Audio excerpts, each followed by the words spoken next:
Salam, xoş gördük, hörmətli izləyicilər. Azərbaycan Dövlət Rəsm Qalereyasının təşkil etdiyi Arts Okul layihəsinin növbəti görüşündə hər birinizi salamlayıram. Bu layihənin əsas məqsədi dünya ölkələrində yaşayıb yaradan rəssamları Azərbaycanda tanıtmaqdan ibarətdir. Bugün mən xanım Rızayeva sizi Türkiyəli rəssam Emrah Akkayüzlə yaxından tanış edəcəyəm. İlk öncə Emrah bəy, sevgi və saygıyla sizləri salamlayıram və ekibim adından bize katıldığınız için size öz teşekkürümü bildiririm. Çok teşekkürler öncelikle. İsmim Emre Hakkayüz. Ben Malatya doğumluyum. Lisans eğitimimi Malatya İnönü Üniversitesi'nde resim iş öğretmenliği bölümünde tamamladım 2010 yılında. 2019 yılında da Mersin Üniversitesi Güzel Sanatlar Enstitüsü Resim Ana Sanatları bölümünde yüksek lisans eğitimimi tamamladım. Şu anda Mersin'de yaşıyorum. Hem çalışmalarıma burada devam ediyorum hem de resim eğitimi veriyorum.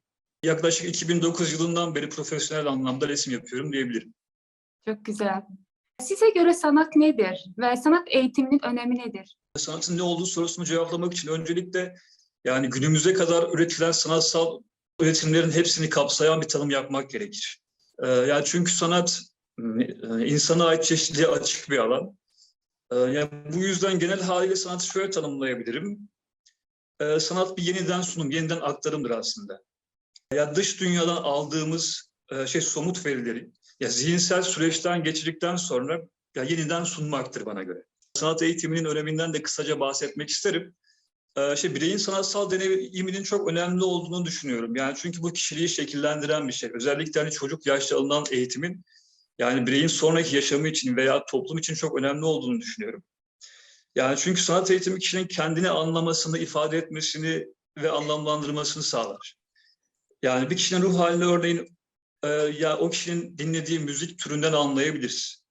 Yani sanat aslında bir dil. Bu da bizim ya bu dile ne kadar hakim olursak, bununla ilgili ya ne kadar ya anlayabilirsek aslında o kadar empati kurmamızı sağlayan bir şey. Teşekkür ederiz. Sizin için genel kompozisyonun en önemli parçası nedir? Yani aslında kompozisyonu oluşturan bütün öğeler çok önemli. Yani zaten kompozisyon dediğimiz şey bu işte yani öğelerin doğru şekilde bir araya getirilmesiyle oluşturulan bütündür. Yani bunu oluşturan unsurlar içerisinde mesela zıtlıklar, açık koyu, dolu boş, denge, ritim, daha sonra odak noktası gibi unsurlar var. Yani bunların hepsini aslında doğru şekilde bir araya getirince aslında iyi bir yapıt ortaya çıkmış oluyor. Ya bizim mesela iyi bir yapıt, yani bir yapıtı mesela iyi bulmamızın, güzel bulmamızın sebebi aslında ya onun sadece içeriğinin güzel olmasıyla ilgili olmuyor. Aslında hani kompozisyonun çok doğru şekilde kurulmuş olmasıyla ilgili oluyor. Yani bu anlamda ya benim için aslında yani hepsi çok önemli ama odak noktası diyebilirim. Çünkü ya ben odak noktasını aslında hani başrol oyuncusu gibi hani yani düşünüyorum.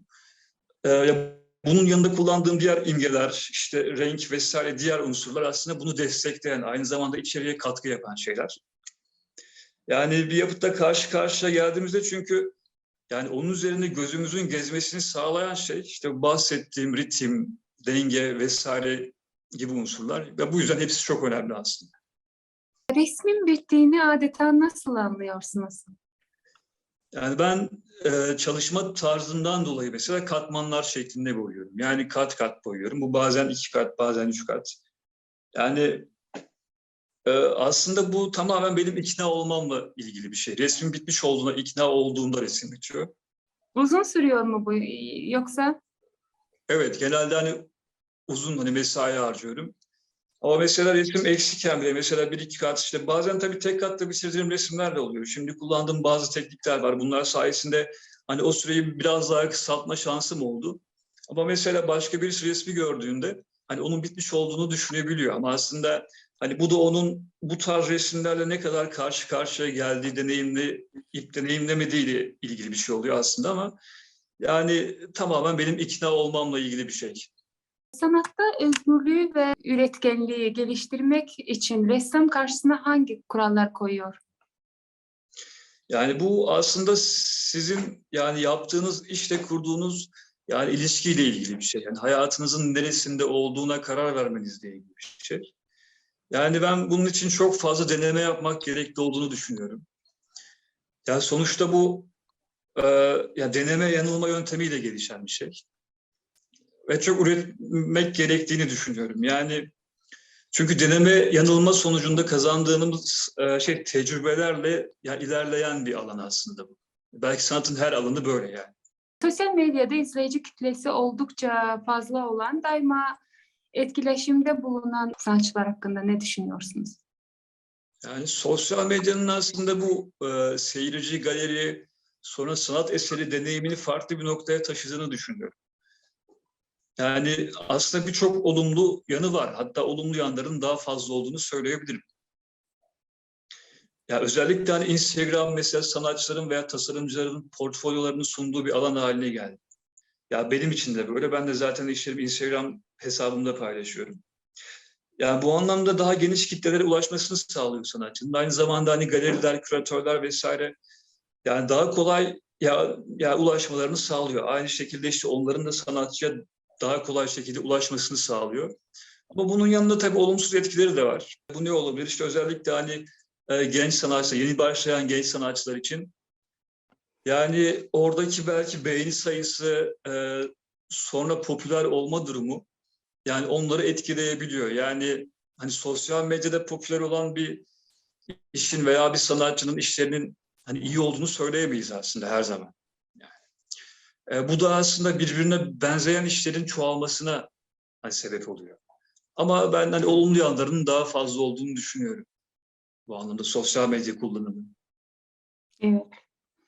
Resim yapmak ruhun bir meditasyonu sayılıyor. Sizce de öyle mi? Yani katılıyorum. Ya benim için de yani günlük hayatta mesela işte karşılaştığımız sorunlar vesaire sonra yani hani sorunlardan uzaklaşıp aslında yani anda kalmanın, anı yaşamanın bir yolu aslında benim için. Yani çünkü bazen çok uzun süre resim başında kalıyorum. Bazen 12-13 saati bulabiliyor bu. Yani bu süre içerisinde aslında o sürenin nasıl geçtiğinin farkında olmuyorum. Zamanın nasıl geçtiğinin farkında olmuyorum. Yani zihnimizi aslında gelecekle ilgili planlar veya geçmişle ilgili düşüncelerden uzak tutmanın bir yolu olduğunu düşünüyorum. Yoksa hani o 12-13 saat geçen süre içerisinde hani ya bunun farkında olmamayı buna bağlıyorum aslında. Sadece o anda kalmaya bağlı. Teşekkür Evet. ederim. Sizce bir ressam cesur mu olmalı, çılgın mı olmalı yoksa hayalperest mi olmalı? Aslında bunların hepsi olmalı diye düşünüyorum. Ya tabii e, yani çılgın deyince bundan ne anladığımıza bağlı bilmiyorum ama yani aslında bu yani her tür mesela sanatın her türü kendine özgü bir sistemi olan bir yapı. Yani hani ben yaptım oldu deyince olmuyor aslında. Yani mesela ama bundan ziyade mesela cesur olmalı. Yani mesela kalıp bilgiler, şablonlar veya ya bunların dışında yeni bir şeyler denemeye açık olmalı diye düşünüyorum. Tabii yeni bir şey derken bunun ne kadar yeni olabileceği de tartışılabilir bir konu ama yani kendi üretim şekli içerisinde farklı şeyler deneyebilmeli diye düşünüyorum. Yani ben mesela bunu yapmaya çalışıyorum. Tuval benim için sanatsal üretim yaptığım bir yüzey sadece. Yani klasik anlamda tuval resmi dışına taşımaya aslında çalışıyorum. Yani bunu yapmaya çalışıyorum. Çeşitli malzemeler kullanıyorum. Yani bu anlamda yani bunların hepsi olmalı aslında. Teşekkür ederim. İzleyici övgü ve eleştirilerini sizi etkilemesine izin veriyor musunuz? Yani eleştiri her zaman önemli benim için. Yani olumlu veya olumsuz. Yani bunları dinliyorum. Ama tabii ya deneyimine, tecrübesine inandığım kişilerin düşüncelerini daha fazla dikkate alıyorum. Yani burada ya önemli olan şeyin e, işte teknik veya içerikle ilgili ön yargıdan uzak olarak bakılması gerektiğini düşünüyorum aslında hani çalışmalarıma. Yani onun dışında ben zaten kendi inandığım işleri yapıyorum. Tabii eleştiri her zaman önemli yani. Teşekkür ederim. Rica ederim. İlham aldığınız en ilginç deneyim oldu mu hiç? Yani aslında hani şu deneyim oldu diyebileceğim tek bir şey yok ama mesela ya resimlerimi oluştururken de işte ilham aldığım birçok şey var. Yani herhangi bir yerde rastladığım bir görsel veya işte izlediğim filmden bir sahne, okuduğum bir metin yani olabiliyor ama genel anlamda sürekli fotoğraf çekiyorum. Duvar fotoğrafları, sonra figür fotoğrafları. Ya ilgimi çeken duvar yazıları vesaire işte lekeler bunlarla ilgili bir arşiv yapıyorum. Zamanı gelince aslında işte o fikir veya düşünce bir şey oluşunca bu bahsettiğim işte arşiv içerisinden işte uygun olanları seçip kompozisyonlarımı oluşturuyorum. Aslında birçok şey var ilham aldım. Kendi kişisel tarzınızı nasıl tanımlarsınız? Ben çalışmalarımı teknik anlamda hipergerçekçi olarak tanımlıyorum. Aslında içerik anlamında da hipergerçekçi olarak tanımlıyorum. Çünkü yani son resimlerimde özellikle duvar başlığı altında yaptığım resimlerde duvar görüntüsünün dışında duvar yapısında simüle ediyorum. Yani duvarın dokusunu da aslında kopyalıyorum. Ya bu anlamda işte hiper gerçekçi olduğunu söyleyebiliyorum. Aslında bir şeyi tanımlamak onu sınırlandırmak anlamına geliyor ama yani hiper gerçekçi diye tanımladığım işte o işte hiper gerçeklik tanımına yakın buluyorum. Çünkü benim fotoğrafı hani ele alış dönüştürüş biçimim de aslında bu şekilde. Çünkü ben fotoğrafı referans olarak kullanıyorum. Ya burada işte foto gerçekçi, hiper gerçekçi ayrımından bahsetmek istiyorum. Benim yaptığım tez çalışması da aslında bununla ilgiliydi.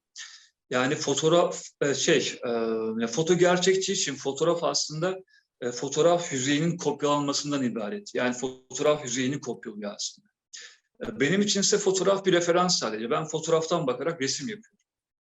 Bu da aslında hipergerçekçi sanatçıların yaptığı şeye benzer bir şey olduğunu düşünüyorum. Yani bu zaten kullandığım teknik anlamda bu bahsettiğim materyaller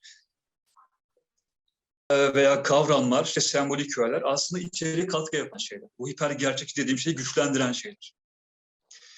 Yani içerik anlamındaysa işte figüratif, öyküsel anlatıma sahip olan resimler yapıyorum. Ya özellikle son resimlerimde doğa betimlemeleri, sonra duvarların olduğu kompozisyonlar var. E, duvar metaforu benim ya sıklıkla kullandığım bir şey.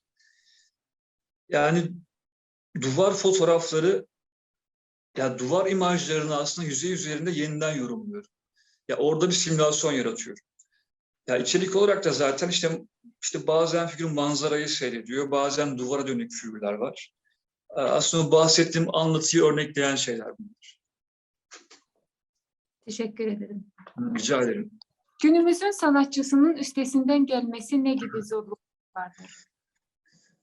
Yani aslında bu bir süreç, yani sanatsal üretim süreci. Yani sizin üretim serüveniniz aslında hani yaşadığınız ya ülkenin serüveniyle de ilişkili orada. Yani ya bununla bağlantılı olan bir şey. Aslında bu en büyük zorluk yani bana kalırsa. Yani doğru yerde değilseniz bu en büyük zorluk. Yani bir diğer unsur sanatçının var olmasının mesela piyasaya ve buna bağlı olması, ya buna bağlı olması durumu. Piyasa ve bunun bir döngüsü var aslında. Ya çünkü piyasada her zaman o e, mesela kendi sistemini oluşturmuş durumda. Yani piyasa içerisinde var olan her resmin iyi olduğunu söyleyemiyoruz. Ama mesela sanatçının var olması da biraz buna bağlı durumda olması, ya piyasanın istediği eserleri üretme zorunluluğu varmış gibi davranılması bana göre en büyük zorluk. Yani bunlara rağmen aslında hani ayakta kalmaya çalışılması veya kendi inandığı işlerin hani yapılması en büyük zorluk bence. Duygu ve düşüncelerinizi iletmek için metaforaya başvurduğunuz oldu mu? Evet, aslında yani resimlerimde sıklıkla yani kullanıyorum. Duvar metaforu mesela sıklıkla kullandığım bir şey benim. Son dönem çalışmalarım özellikle. Yani duvarı ben şu şekilde ele alıyorum. Duvar, yani üzerine yazı yazılan, yani yazılar ve insan figürü aslında yeni bir evren yaratıyor burada. Yani duvara yazı yazma davranışının da en temel anlamda mesela o kişinin yani yaşadığı yerle aidiyet yani yaşadığı yerle aidiyet kurma veya bir şeyler söylemeye işaret ettiğini söyleyebilirim. Yani bu anlamda ben duvar yazılarını ya bu şekilde kullanıyorum. Ya sembol olarak kullanıyorum aslında birçok resminde.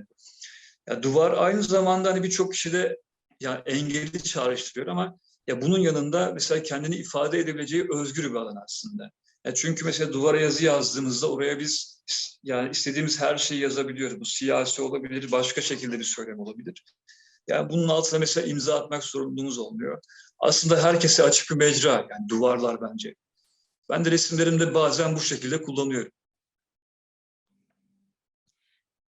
Sanat eserlerinizde sanki zamansızlığı vurgulamak istiyorsunuz. Yanlış mı düşünüyorum? Aslında her resmin kendi içinde anlatısı mekanı birbirinden farklı zamanları işaret ediyor benim resimlerimde.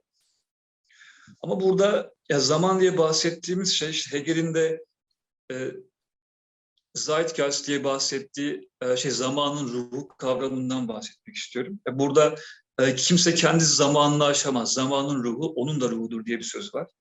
Aslında sanatçı zaten içinde bulunduğu zaman ve toplumdan besleniyor.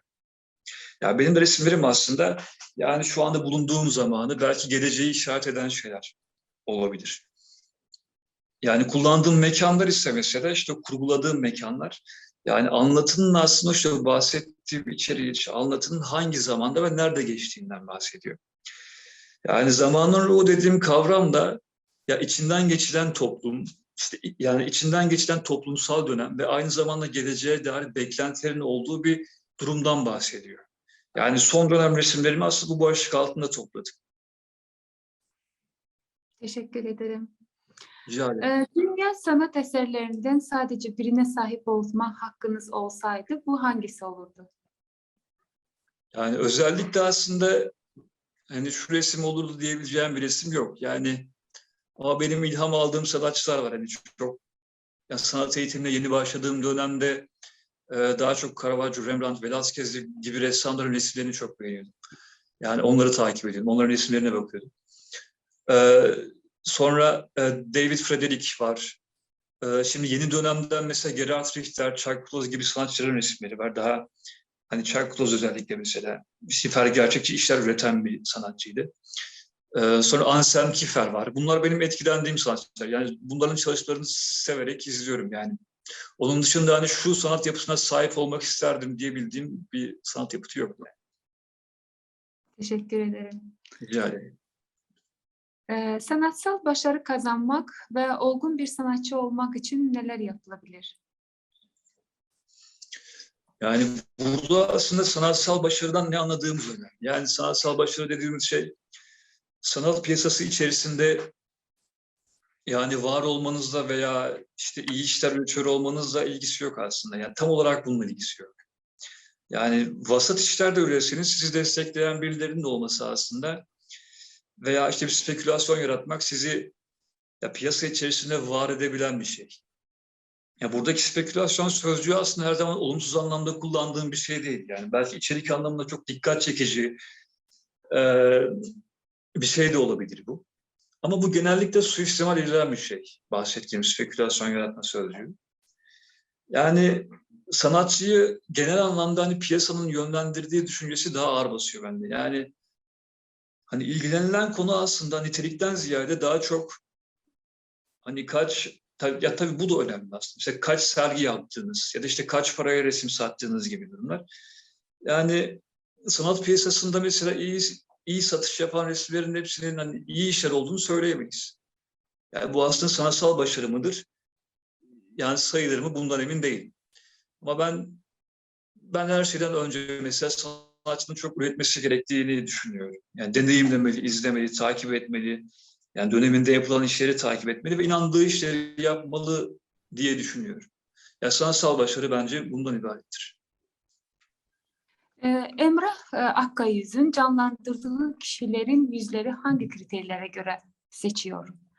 Yoksa sıradan insan portretlerini sizin alana dahil edirsiniz? Aslında bunu resmin içeriği belirliyor. Yani o işte düşünce, fikir her neyse bu. Aslında buradan yola çıkarak sonrasında belirliyorum. Yani o nasıl bir figür olmalı. Ama genellikle ya sıradan insan portreleri seçtiğim işler. Yani bunlar daha ilgimi çekiyor. Yani bunun yanında yani duvar imgeleri ve işte mesela herhangi biri tarafından boyanmış yüzeyler, işte tekrar kapatılmış yazılar vesaire. Yani bunlar ilgimi çeken bir şey. Yani daha çok hani sıradan kişiler tarafından yapılmış olanlar ve sıradan portreler aslında. Aslında resmin içeriği neyi gerektiriyorsa onun olduğunu söyleyebilirim. Teşekkür ederim. Rica ederim. Bir portre tasviri için oluşturulan kompozisyon eseri tamamlamaya mı yoksa portre sahibinin özelliklerini ortaya çıkarmaya mı hizmet ediyor? Evet. Bir kompozisyon içerisinde aslında figür her zaman yani yapıtın içeriğine katkı yapmak için var. Aslında sadece figür değil, diğer yani ögelerde aslında bunun için var. Yani içeriğe katkı yapan şeyler. Aslında bu hani sizin resminizi yaparken neyi amaçladığınızla ilgili bir şey. Ya benim kullandığım figürler ve diğer işte imgeler resmin yani niteliğini güçlendirmek için var. Ama mesela tek başına bir portre resmi sadece o kişiyi temsil eder. Mesela Rembrandt'ın portreleri var sanat tarihinden. Hani o yani Rembrandt'ın portreleri aslında sadece bize Rembrandt'ı göstermek için var. Ya burada bahsettiğim şey aslında temsil konusuna giriyor. Sanatta temsil konusuna giriyor. Bu temsil dediğim şey de zaten ya taklite dayalı bir temsil oluyor aslında portre resmi dediğimiz şey. Yani bir portre resmi aslında sadece bize o kişiyi tanıtan bir şey. Ya o kişinin kişiliğini gösteren bir şey oluyor. Teşekkür ederim. Rica ederim. Bir sanatçı için en yüksek sanatsal gelişim ne olabilir? Yani aslında en yüksek sanatsal gelişim diye bir nokta veya bir zirve olduğunu düşünmüyorum. Ya çünkü bu süreç aslında sanatçının hayatı boyunca devam eden bir süreç. Yani ürettiği sürece devam eden bir süreç. Yani hani ürettiği her yapıtın hani yeni bir deneyim olduğunu düşünüyorum. Ya bu anlamda işte hayatı boyunca ne kadar bunu deneyimleyebilirse aslında hani o kadar devam ediyor. Yani hani bu işte yani yaşamı el verdiğince devam ettiği bir süreç olduğu için bir zirve veya işte ulaştığı nokta şu olmalı diyebileceğim bir şey yok. Yani Katıldığınız umarım benim için de bu böyle olur. Yani işte hayatım işte devam ettiği sürece yani işte benim amacım daha fazla üretmek. Daha çok güzel. nitelikli işler üretmek. Teşekkür ederim. Rica ederim. Son olarak da projemizle ilgili fikirlerinizi almak isterdik. Art Circle projesine dahil olduğum için çok mutlu oldum. Yani Azerbaycan Devlet farklı, Sanat Galerisi evet, ekip evet olarak. çok, evet çok mutlu oldum. Yani böyle bir projeyi başlattığınız için. Ya buna dahil olduğum için aynı zamanda. Ya uzun uzun anlatma Teşekkür fırsatı buldum. Bu yüzden çok teşekkür ederim size. Ben teşekkür ederim.